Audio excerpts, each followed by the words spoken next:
내가 율법이나 선지자나 폐하려 온 줄로 생각지 말라.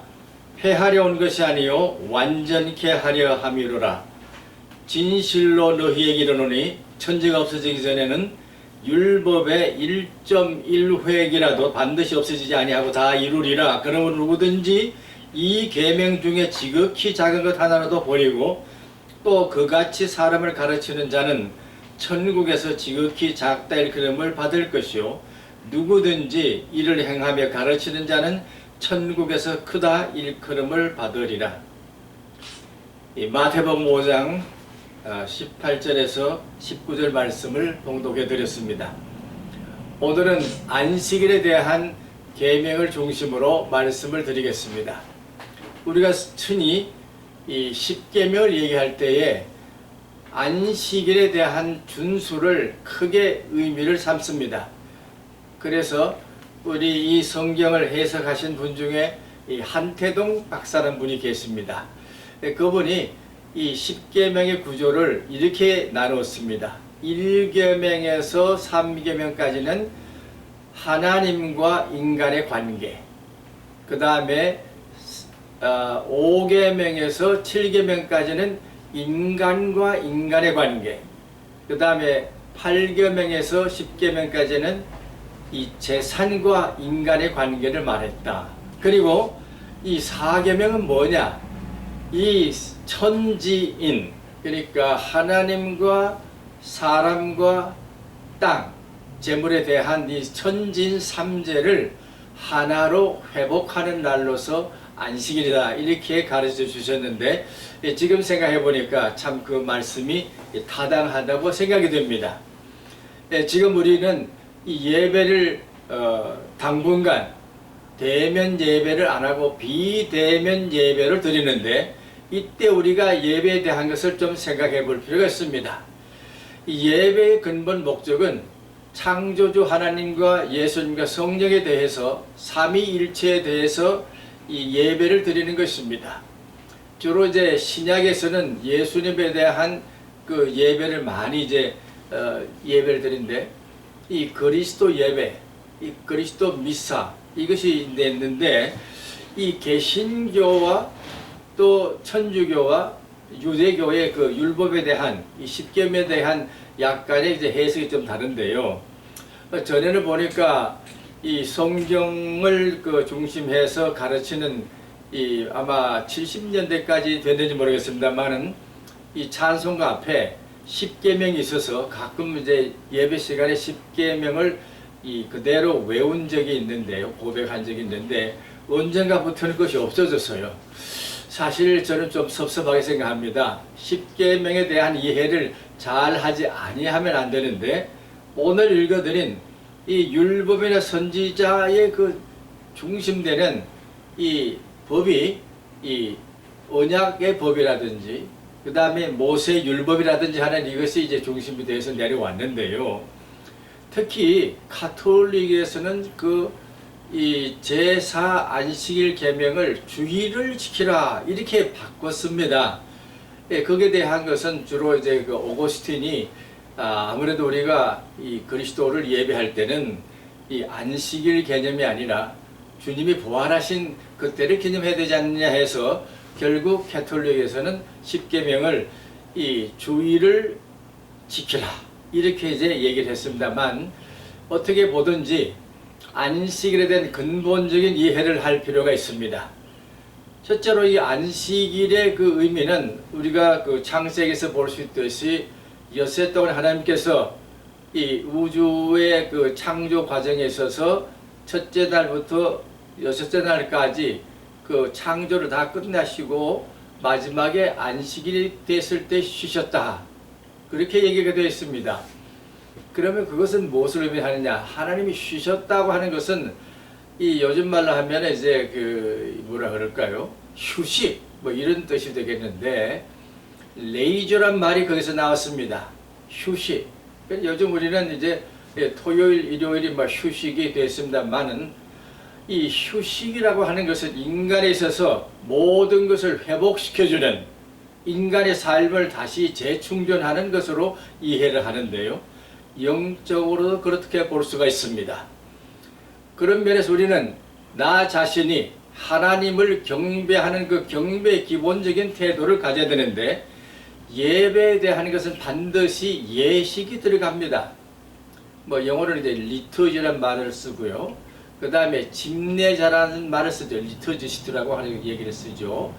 그 예배를 인도하는 사람에 따라서 회중이 모든 일들을 다 감당하는데, 예배 가장 중심되는 것은 이제 이 뭐라 그럴까요? 점점 고양해 들어가는 그런 것인데요. 그 종교 심리학에서는 이 예배를 이렇게 봅니다. 먼저 예배를 향해서 가려면 성전으로 모든 사람이 이제 들어가는 거잖아요. 그리고 임례가 되는 거죠. 이 성전으로 들어간다. 임례성이 사실 필요한 것이죠. 하나님께로 나아간다고 하는 준비된 마음. 그래서 이제 성수를 뿌린다든지 뭐 이제 손을 씻는다든지 하는 것이 이제 그것이 속하게 되겠는데요. 우리가 교회를 올 때 우리 뭐 한국 분들은 가장 좋은 옷을 입고 주일날 온다고 하는 것은 뭐 하나의 그 관습으로 되어 있습니다. 요즘은 좀 더 자연스럽게 이제 자연스러운 복장을 하고 옵니다만은, 우리가 어릴 때 배울 때는 그래도 제일 깨끗하게 다려 입은 네이와 또 옷을 입고 간다, 잘 다려서 입고 간다 하는 이러한 그 준비된 마음이, 그러니까 주님을 맞이하는, 영접하기 위해서 그분에게 경배를 하기 위해서는 이렇게 준비된 마음이 있어야 된다. 그러다면 이제 헌신이 있죠. 헌신하는 마음이 있고, 찬양하는 마음, 공경하는, 그 다음에 말씀을 듣는다든지, 그 다음에 다시 하나님께로부터 받은 그 말씀을 가지고 다시 세상으로 향해서 평화를 선언하는 것이 이제 예배의 마지막이 되는 것이죠. 그것을 이제 축도라 하는데, 이것을 이제 유대에서는 그 샬롬, 평화를 선언하는 것이 되는데, 이 제사장들이 가지고 있는 최고의 권한은 뭐냐 하면은 온 백성들에게 평화를, 하나님의 평화를 축복으로 선언하는 것입니다. 그러면서 축복은 목사라 어떤 그 예식자가 진행할 때에 이 하나님의 공의로우신 사랑을 완벽하게 선언해 주는 것입니다. 그러므로 우리는 예배에 대한 참된 그 하이라이트 중에 하이라이트, 그 극적인 최고의 점이 뭘까? 그것은 바로 경배에 있습니다. 경배. 이 경배라고 하는 것은 이 사실은 어디에서 우리가 극적인 것을 볼 수 있냐면, 동방박사 세 사람들이 황금과 유향과 모략을 가지고 어린 왕 예수에게 탄생의 기념을 할 때에 엎드려 경배했다 하는 것입니다. 엎드려 경배할 때는 이 머리를 땅에 조아리는 것을 해요. 땅에 대는 것을 의미합니다. 사실 우리 지금 현재 보면은 이 땅에 머리를 대는 종교는 이슬람 종교죠. 그들은 완전히 이제 땅에다가 머리를 딱 대고서 이렇게 절을 하지 않습니까? 그것이 사실 경배인 것이에요.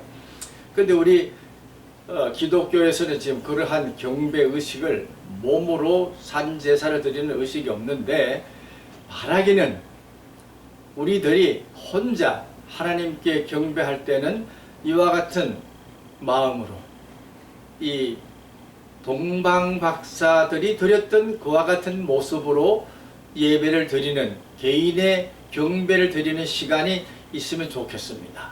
그럴 때 우리는 우리 불교적인 용어가 되겠습니다만, 소리를 들어서 깨닫는다. 이 득음을 하게 되는 것입니다. 소식을 듣는 것입니다. 하나님께로부터 오는 목소리를 듣는다. 그 목소리를 듣는 가운데서 그것을 깨닫는다. 그래서 우리는 득음을 해야 하는 것입니다.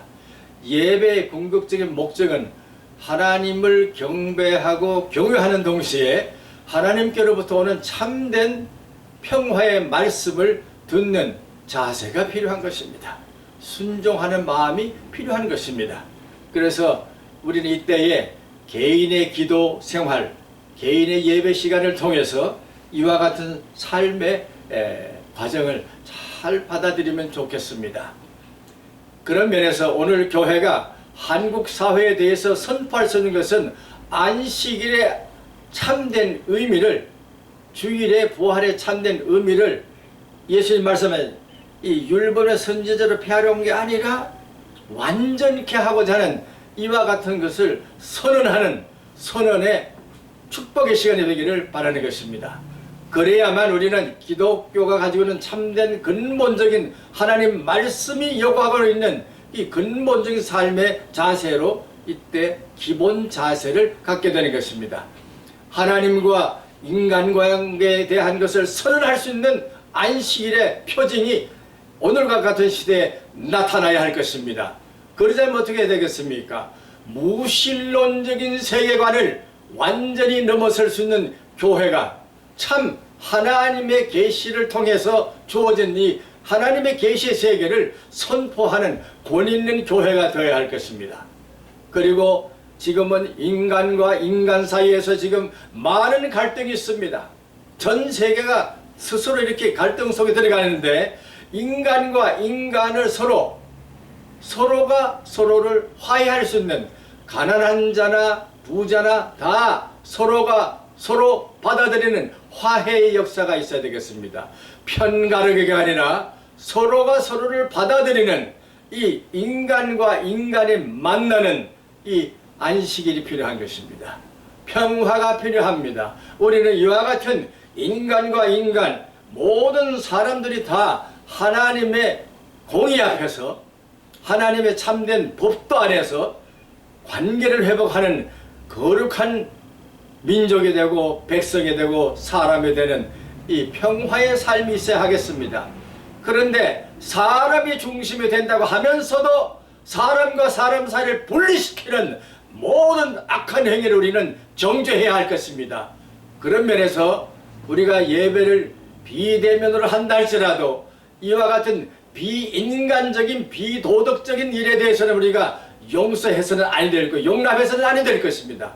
어떠한 교제가 있다 할더라도 인간의 참된 인격적인 관계를 무시하는 모든 행동에 대해서는 단호하게 대처할 수 있어야 하겠습니다. 이것이 경배의 참된 의미인 성수주일이 되는 것입니다. 끝으로 우리는 이 재산에 대한 문제를 또한 생각해야 되겠습니다. 재산, 이 물질주의에 대한 관계를 참된 관계를 써야 되는데 이 하나님께서 주신 모든 이 물질은 우리가 그것을 잘 사용하고 행복을 누릴 수 있는 이 조건으로 봐야 합니다. 수단으로 봐야 됩니다. 그것 자체가 목적이 되어서는 아니 될 것입니다. 기독교의 사회윤리는 거기에 있습니다. 인간과 소유의 관계에 있어서 소유 자체에 대한 것을 너무 강조하다 보면은 인간의 기본 권리를 없애는 공산주의의 이론에 우리가 평도되게 되는데 잘못된 해석입니다. 우리는 그런 면에서 진정한 자본주의에 대한 이해를 해야 되겠고 그 가운데서 인간이 자유로워질 수 있는 참된 의미가 무엇인지를 깨달아야 할 것입니다. 진정한 자유는 소유로부터의 자유입니다. 소유로부터의 도피가 아닙니다. 소유로부터 자유함을 받는 사람만이 예수님이 얘기하신 이와 같은 율법의 완성을 가져올 수가 있을 것입니다. 이제는 이와 같은 법을 완성하는 시대를 향하여 우리는 크리스찬의 의지를 가지고 달려나가야 하겠습니다. 참 하나님이 존재하시는 모든 곳에서 영광을 받으셔야 되는 하나님의 권능에 대해서 찬양하고 경배하고 나서야 되겠는데 일찍이 이 토마스 아퀴나스 어떤 분이 이런 얘기를 했죠. 하나님은 어떤 분이냐? 자연을 자연되게 하시는 분이다. 자연을 자연되게 하시는 분. 그분이 하나님이시다. 그러니까 하나님의 창조의 세계를 참 창조되게 하시는 분, 그분을 경배하는 것이 우리의 참 대상이 되어야 할 것입니다. 그런 면에서 성부와 성자와 성령에 대해서 우리가 받아들이고 우리 성도들도 서로를 사랑하고 서로를 받아들이는 이와 같은 안식의 의미를 오늘 이와 같은 비대면의 세계 속에서 충분히 이해할 수 있기를 주님의 이름으로 축원하는 바입니다. 하나님께서 이와 같은 일을 통하여 영광을 받으실 수 있기 때문입니다. 그렇게 되기를 주님의 이름으로 다시 축원합니다. 아멘.